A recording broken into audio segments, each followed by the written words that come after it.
this and this. Okay. All right, so I wanted to quickly go over some things on Illios. I think just big ticket items. It's going to be kind of a theme throughout all of this. Is that between Well and Lighthouse, there's some very important high grounds on Illios, and into this ball tracer setup the enemy team has. But even against almost any other setup that teams can run, it's really important to understand how do we control those high grounds and how do we get value out of them. Um, a lot of this is going to be how do we effectively set up our hit scan, not only for the initial fight, but sometimes in between fights, like we won the first team fight, and now we're thinking about how can we set our hit scan up, and then just like make sure that we don't voluntarily drop off high ground, because there's a couple times where we allow their tracer and their ball to like hit us very easily because we kind of just voluntarily walk off the high ground to like give them. They don't even need like a cooldown, or for Tracer to be multiple cooldowns. Tracer has to take multiple blinks to like get around Illios to get to the back of the stairs so that she can then hit from behind, right? Like it takes Tracer a long time to wrap that far behind on Illios. So it's make her do that, like make the ball take a grapple to get up there, make the Pharah have to boost her way up into the sky to like get on top of the high ground, to get on top of anyone. Anyway, so initial setup stuff. I'm also going to briefly mention in a second. I kind of like our initial setup. I like the idea of the Echo point side. This is a spot that's going to feel good for Echo. I like the idea of D.Va on top of Cage. This spot that's going to feel good for D.Va. I like that my hit scan and my Kiriko. Hit scan has this great high ground to like see everything across the middle of this map and even throw grenades and stuff inside point if anyone dares to touch too early. I like the Lucio speed to get everyone up here quickly. I think the only thing we'll talk about Echo a little bit, but for my Lucio, maybe we can posture forward like on top of my D.Va. And then if I see that my Emery needs help from something else, this is a little different because of the ball, so I'm glad that you were here for the boot. But like if they're not on ball or something, and like generally most stuff's going to be coming from either the other high ground or left high ground or maybe underneath Cage, we can posture kind of here, giving healing word to our D.Va. And then when our D.Va wants to go in, we can amp speed to get her in and then check up on my hit scan and my backline like that. I wanted to talk briefly about Echo versus Tracer on this map. So for my D.Va, I think it's going to come up a little bit, but you're going to be the majority of point force on Illios if you don't have a Tracer. So the Echoes has better range damage, obviously, and the flying is going to be great for all these different high grounds. So Echo is uniquely good at this map, absolutely.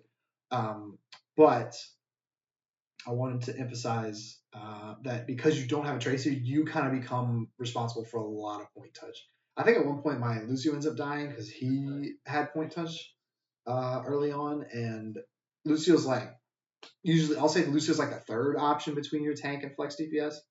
So whenever we can, my tank and my Tracer can kind of be splitting off touches, but if you have an Echo, it's mostly going to be your tank and like a little bit of Echo, right? Like Echo has to have fly to get out safely if they push her.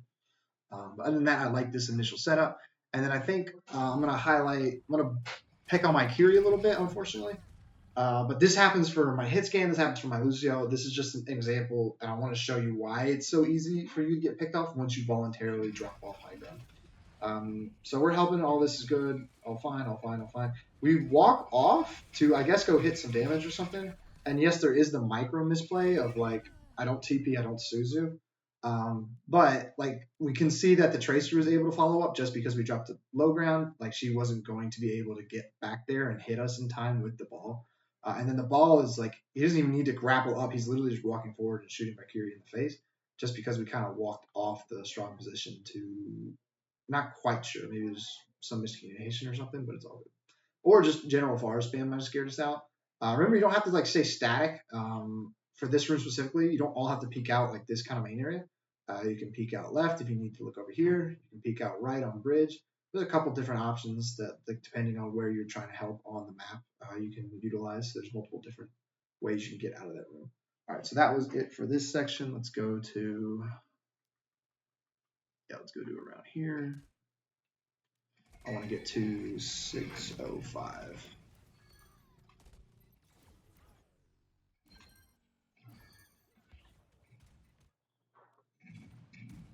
Oh, it's after we clean up this fight. Okay. So we clean up this fight. Nice kill on Zafara.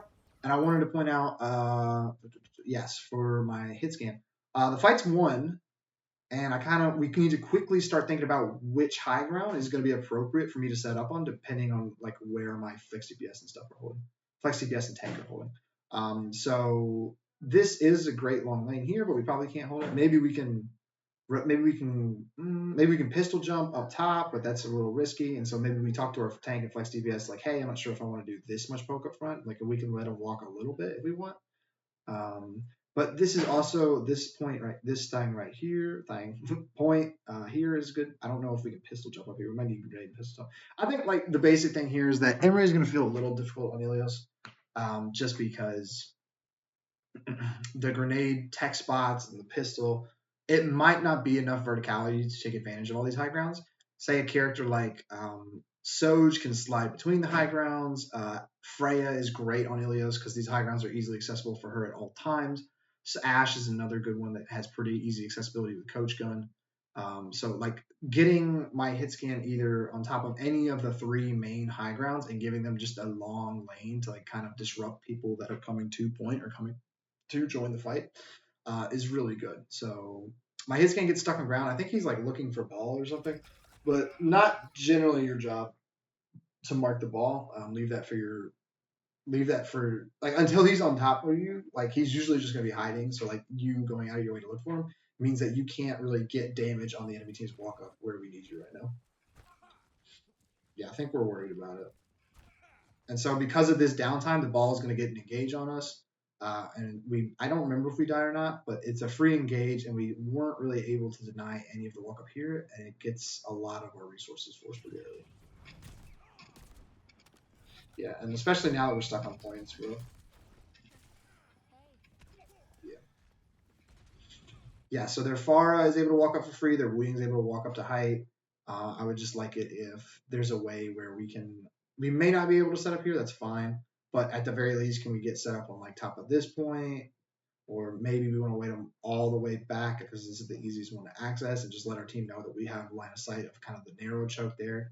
Maybe someone needs to help us mark cage.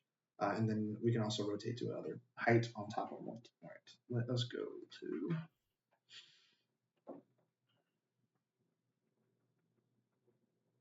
Oh, it's round 2. Oh, initial setup round 2. Okay.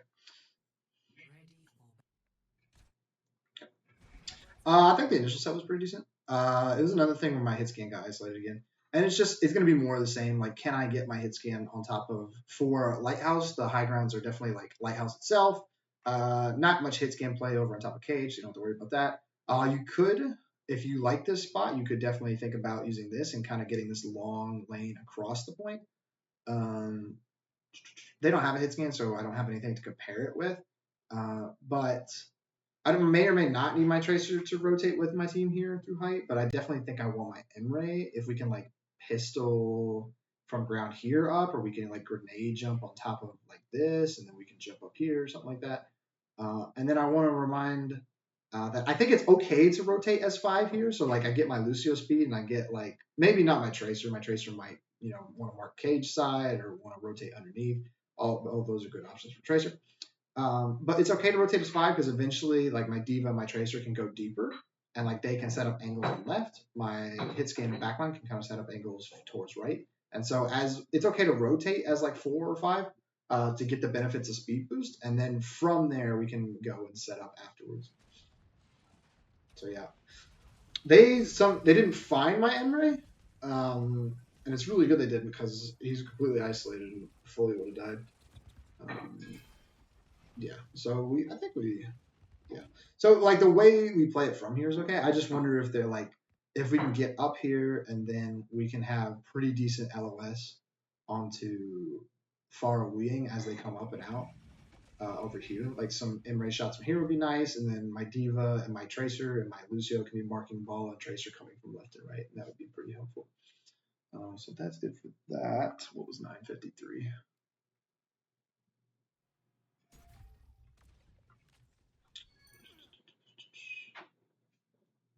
It's more of the same. It's we get stuck on the ground. I think this time we're like thinking about Tracer behind. And so I just with our hit scan, I want to see us get rotated top. And it's not just you. I mentioned for my Kiri dropping off height accordingly.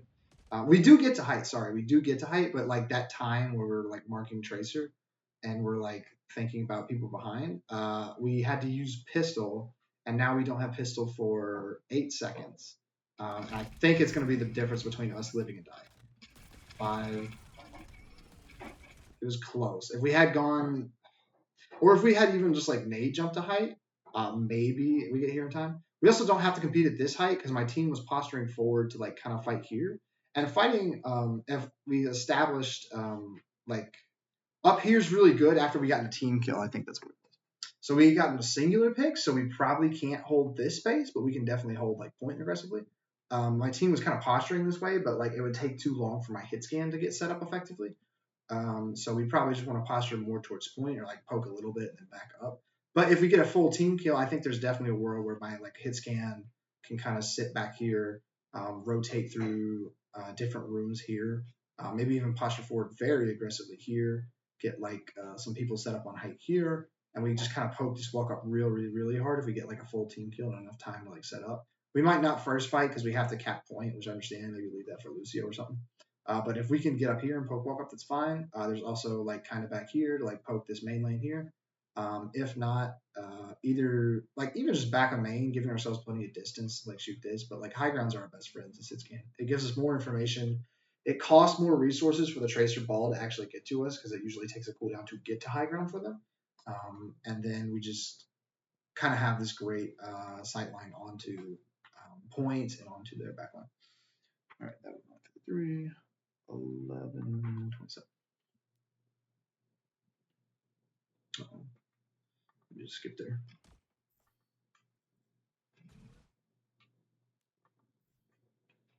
Yeah, let's this.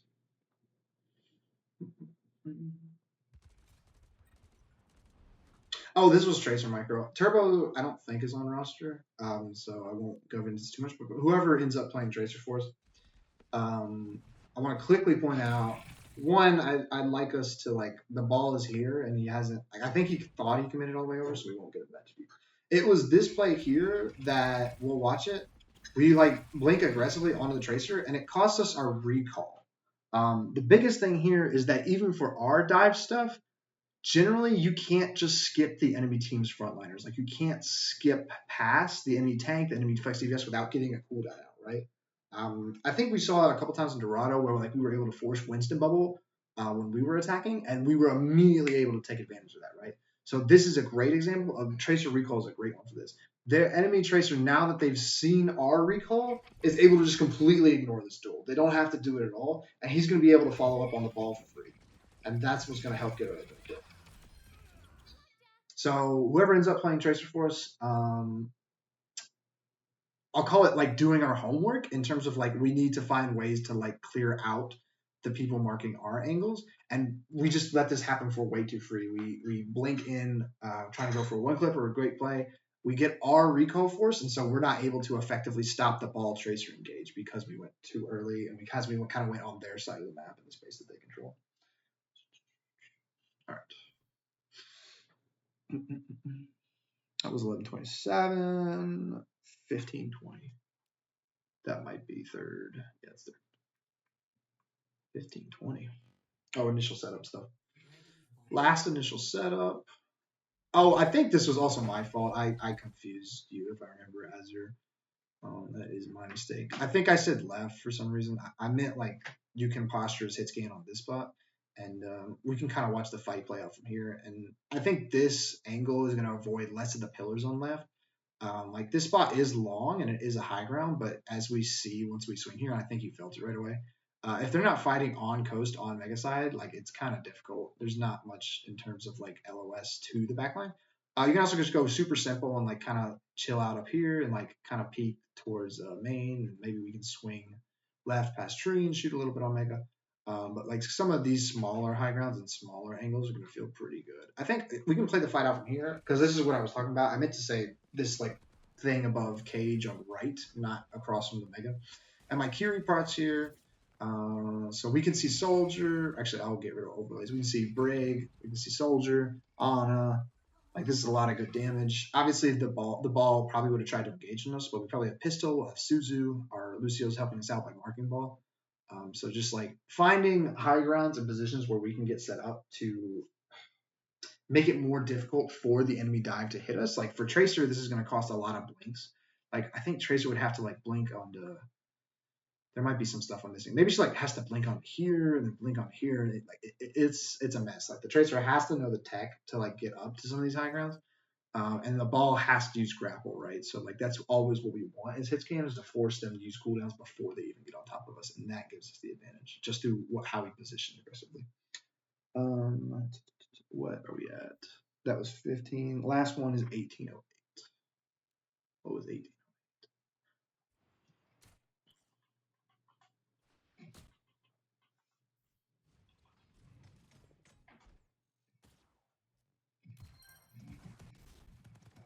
All right, 1808. Oh, I think I mentioned it briefly. Yeah, this is some soldier. Yeah, it's just like the enemy hit scan is also as easy a kill target as Ana, I'd say most times. Like Ana might not even be harder just because of sleep and main. And also it's who is the main support helping, you know? Like sometimes they're like stacked as 3, and so that's actually really good for us because we can hold 3 people's attention at once for as long as we want. But when they also like aren't stacked on top of their main support, their Brig Lucio, this guy's very killable, right? Like he can get packs and he can get Ana healing, but he doesn't have anybody like the Brig Whip when she's on top of someone gets them off of both of them. The Brig Whip here kind of like he's gonna kite this way and we're gonna see it. Like the Brig Whip here would just kind of knock you into the wall and you can keep pursuing, basically. So like whenever the hit scan isolates themselves away from a main support, or same thing kind of with like support, but most of them are gonna play Kiri, unfortunately. And Kiri's like a whole other thing to cover. Freaking don't get me started. But soldier isolated, no Brig on top of her. Like I think this is the kill target, and we kind of get like tunnel vision on the Ana. And TLDR here, these are both really, really good targets. I agree. The soldier's just right here on top of my Tifa though, and like I think he just needs to die like now. You know, like just pick when you have a bunch of really good squishy, really good, great targets here. Just pick the one that's like the closest. Just kill the soldier right now. He's screwed up. He's way too close to my diva. We have Kitsu. Like he's the one that needs to die. But we like kind of turn away from him because I think we're calling Ana. And Ana, yes, great target. But like I don't see a world in this guy should live. You know. Anyway, so they have rally and they have all their cooldowns on Ana and they're able to live this. And I wonder if there's a world where we Kitsune Rush kill soldier. Still force rally and stuff, but it's like they have to walk forward to help soldier instead of us walking into the space that they already owned and kind of surrounding ourselves, right? Like the soldier we ignored is now behind us shooting us. The ball that we kind of ignored to rush this Kitsune is behind us shooting us. I'll call it like doing our homework in terms of like it's layer by layer taking space instead of like trying to cheat and like reach across. Even with an ult, like this will get you surrounded and this will get you screwed. So step by step here, the soldier's closest. He's as good a target as any of these 3 right here. It's perfectly fine to just turn and kill him real quick. I think that was it for Illios. I might cover some Flashpoint stuff, but let me know if you have any questions and if this kind of style of video works for you. If not, let me know what has worked for you in the past, and we can certainly try different types of videos and content.